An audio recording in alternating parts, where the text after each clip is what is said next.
हरिओम नमस्ते। Audio book ब्रह्मचर्य साधना, लेखक स्वामी शिवानंद सरस्वती जी महाराज। अब आप सुनेंगे भारत की वर्तमान शिक्षा प्रणाली में एक प्राणघातक त्रुटि। वर्तमानकालीन महाविद्यालय के विद्यार्थियों में सद्गुणों का सर्वथा अभाव है।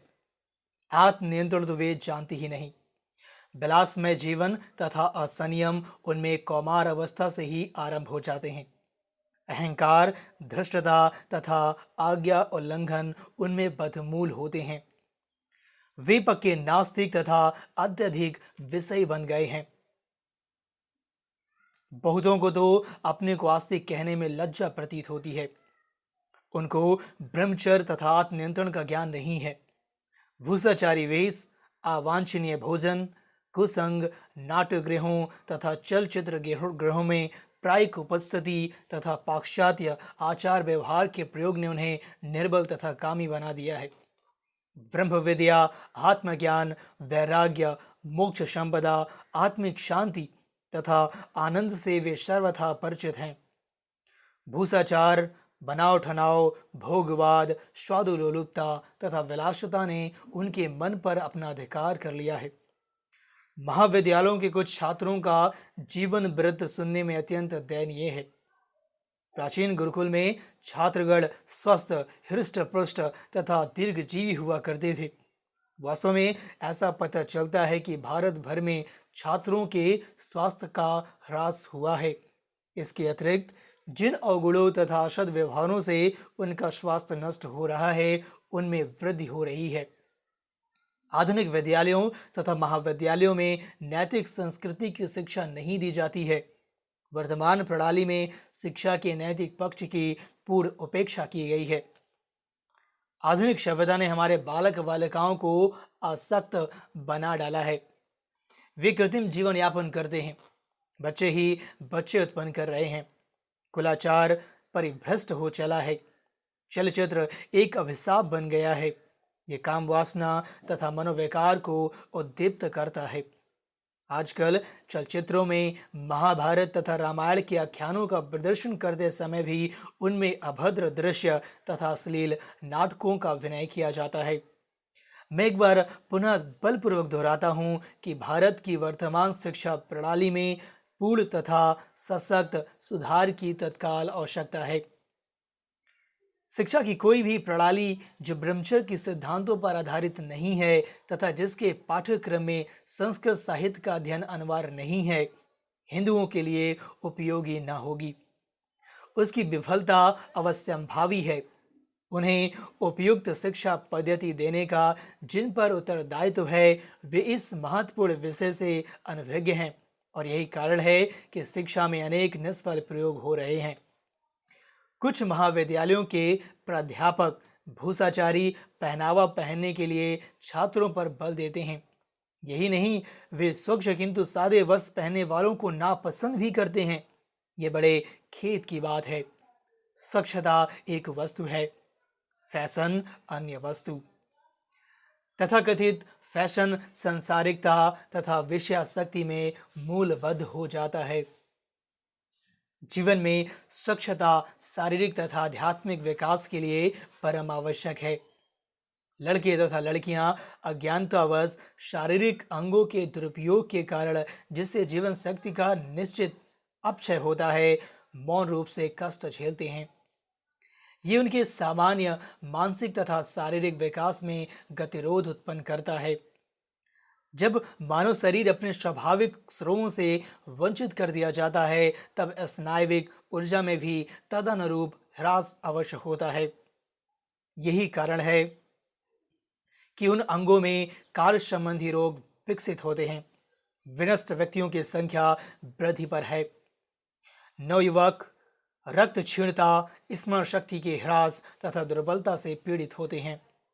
उन्हें अपना अध्ययन बंद कर देना पड़ता है। रोग बढ़ते जा रहे हैं। औषधालयों में सहस्त्रों प्रकार की अंतरक्षेप अर्थात इंजेक्शन आ गए हैं। सहस्त्रों डॉक्टरों ने अपनी अपनी निदानशालाएं तथा दुकानें खोल दी हैं। तथापि दुख प्रतिदिन बढ़ता जा रहा है। लोगों को अपने उद्यमों तथा व्यवसायों में सफलता प्राप्त नहीं होती है। इसका क्या कारण है? कारण ढूंढने के लिए दूर जाने की आवश्यकता नहीं है। यह दुर्व्यसनों तथा अमर्यादित मैथुन के द्वारा वीर की क्षति ही है। यह दूषित मन तथा दूषित शरीर के कारण ही है। जय सिया राम। अब आप सुनेंगे अध्यापकों तथा माता पिताओं के कर्तव्य। छात्रों को सदाचार के पद का प्रशिक्षण देने तथा उनके चरित्र का समुचित रूप से निर्माण करने के महान कर्तव्य का दुर्भय भार विद्यालयों तथा महाविद्यालयों के अध्यापकों पर है। ब्रह्मचर्य में चरित्र निर्माण अथवा चरित्र का सम्यक गठन अंतर्विष्ट है। लोग कहते हैं कि ज्ञान शक्ति है, किंतु मैं अपने व्यवहारिक अनुभव से पूर्ण विश्वास के साथ यह बेखट के बलपूर्वक कहता हूं कि चरित्र शक्ति है तथा चरित्र ज्ञान से भी अधिक श्रेष्ठ है। आप में से प्रत्येक व्यक्ति को अपने चरित्र का सम्यक निर्माण करने के लिए यथाशक्य प्रयास करना चाहिए। आपका समग्र जीवन तथा जीवन में आपकी सफलता आपके चरित्र गठन पर ही पूर्णतः निर्भर है। इस संसार के सभी महापुरुषों ने अपनी महत्ता एकमात्र चरित्र के द्वारा ही प्राप्त की है। संसार के वैभवशाली महामनीषियों ने यश, प्रतिष्ठा तथा सम्मान की विजयश्री चरित्र के द्वारा उपलब्ध की है। अध्यापकों को पूर्ण नैतिक तथा शुद्ध होना चाहिए। उन्हें नैतिक पूर्णता से संपन्न होना चाहिए, अन्यथा अंधे नैवम नियमाना यथा अंधा की उक्ति चरितार्थ होगी। प्रत्येक अध्यापक को अध्यापन व्यवसाय अपनाने से पूर्व शिक्षा क्षेत्र में अपने पद के महान उत्तरदायित्व को अनुभव करना चाहिए। शुष्क भाषण देने की कला में बौद्धिक उपलब्धि ही पर्याप्त नहीं होगी। एकमात्र यह एक ही कला प्राध्यापक को सुशोभित नहीं करेगी। जब छात्र प्रौढ़ अवस्था को प्राप्त होते हैं तब उनके स्थूल शरीर में कुछ विकास तथा परिवर्तन होने लगते हैं। वाणी बदल जाती है, नए आवेग तथा भाव प्रकट होने लगते हैं। स्वभावतः उनमें जिज्ञासा उठती है। वे गलियों में फिरने वाले लड़कों से परामर्श लेते हैं। उन्हें कुमंत्रणा मिलती है। वे अपनी दुर्वृत्तियों के द्वारा अपना स्वास्थ्य नष्ट कर डालते हैं। उन्हें यौन शास्त्र, आरोग्य शास्त्र तथा ब्रह्मचर्य, दीर्घायु प्राप्ति के उपाय तथा काम वासना के नियंत्रण की विधि का स्पष्ट ज्ञान प्रदान करना चाहिए। माता पिता को चाहिए कि वे अपना बच्चों को महाभारत तथा रामायण से ब्रह्मचर्य तथा सदाचार संबंधी विविध कहानियां सुनाएं। माता पिता को चाहिए कि वे अपने बच्चों को ब्रह्मचर्य विषय की शिक्षा बहुधा देते रहें। ये उनका अत्यावश्यक कर्तव्य है। जब बालकों तथा बालिकाओं में तारुण्य के लक्षण दृष्टिगोचर हों तो उनके साथ स्पष्ट बात करना परम आवश्यक है। इधर उधर की बातें करने से कोई लाभ नहीं है। यौन संबंधी विषयों को गुप्त नहीं रखना चाहिए। यदि माता पिता अपने बच्चों से इस विषय की वार्ता करने में संकोच अनुभव करते हैं तो यह उनकी अयथार्थ शालीनता होगी।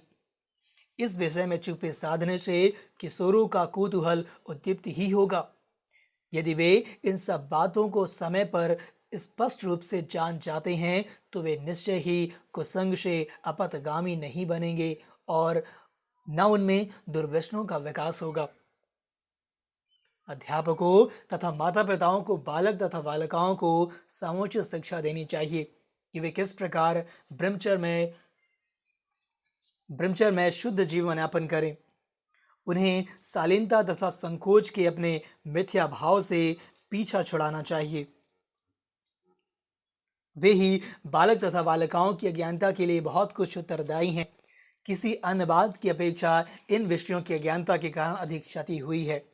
आप अज्ञानता का, इस मिथ्या शालीनता का कि लिंग तथा लैंगिक कार्य व्यापार की परिचर्चा नहीं करनी चाहिए, मूल्य चुका रहे हैं।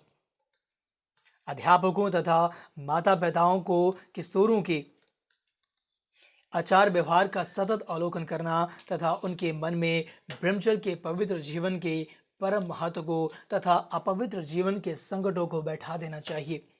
उनमें ब्रह्मचर्य विषय की पुस्तकें मुक्त रूप में वितरित करनी चाहिए। विद्यालयों तथा महाविद्यालयों में चित्रदर्शी द्वारा ब्रह्मचर्य विषय प्राचीन काल के ब्रह्मचारियों के जीवन तथा महाभारत और रामायण की कहानियों का नियमित रूप से प्रदर्शन करना चाहिए। इससे विद्यार्थियों के नैतिक मापदंड को उन्नत बनाने तथा इसके लिए उन्हें उत्प्रेरित करने में बड़ी सहायता मिलेगी। हे शिक्षकों तथा प्राध्यापकों, अब जग जाइए। विद्यार्थियों को ब्रह्मचर्य, सदाचार तथा नैतिकता के पद का प्रशिक्षण दीजिए। उन्हें सच्चे ब्रह्मचारी बनाइए। इस दिव्य कार्य की उपेक्षा ना कीजिए। यह गुरुतर कार्य आपका नैतिक उत्तरदायित्व है। यह आपका योग है। यदि आप इस कार्य को यथोचित गंभीरता पूर्वक करें तो इससे आपको आत्म साक्षात्कार प्राप्त हो सकता है। निष्ठावान तथा निष्कपट रहें। अब अपने नेत्र खोलें। बालकों तथा बालिकाओं को ब्रह्मचर्य का महत्व समझाइए तथा उन विविध विधियों का प्रशिक्षण दीजिए जिनसे वे वीर को अपने में प्रक्षत्र आत्मशक्ति का परीक्षण कर सके। जिन अध्यापकों ने प्रथम अपने आप को अनुशासित कर लिया है, उन्हें चाहिए वे अपने विद्यार्थियों के साथ एकांतिक वार्ता करें तथा उन्हें ब्रह्मचर्य के विषय में नियमित रूप से व्यवहारिक शिक्षाएं प्रदान करें। श्रद्धेय HP पैकेहन वॉल्स, जो कुछ दशकों पूर्व SPG महाविद्यालय त्रिचिनापल्ली के प्रधानाचार्य थे और बाद में एक धर्माचार्य बने, अपने विद्यार्थियों के साथ ब्रह्मचर्य तथा आत्मसंयम विषय पर नियमित चर्चा किया करते थे। संसार का भावी भाग्य अध्यापकों तथा विद्यार्थियों पर पूर्णतः निर्भर है। यदि अध्यापक अपने विद्यार्थियों को जिस दिशा में धर्मपरायणता के पद की शिक्षा दे तो संसार आदर्श नागरिकों, योगियों तथा जीवन मुक्तों से भरपूर हो जाएगा, जो सर्वत्र प्रकाश, शांति, आनंद तथा सुख का प्रसार करेंगे। धन्य है वह जो अपने छात्रों को सच्चा ब्रह्मचारी बनाने के लिए वास्तव में प्रयास करता है, और उससे अधिक धन्य है वह जो सच्चा ब्रह्मचारी बनने का प्रयास करता है। उन सब पर भगवान कृष्ण का आशीर्वाद हो। अध्यापकों, प्राध्यापकों तथा छात्रों की जय हो। जय सिया राम। हरिओम। अगले भाग में हम जानेंगे कुछ आदर्श ब्रह्मचारी, जैसे कि हनुमान, लक्ष्मण और भीष्म पितामह। तब तक के लिए नमस्ते।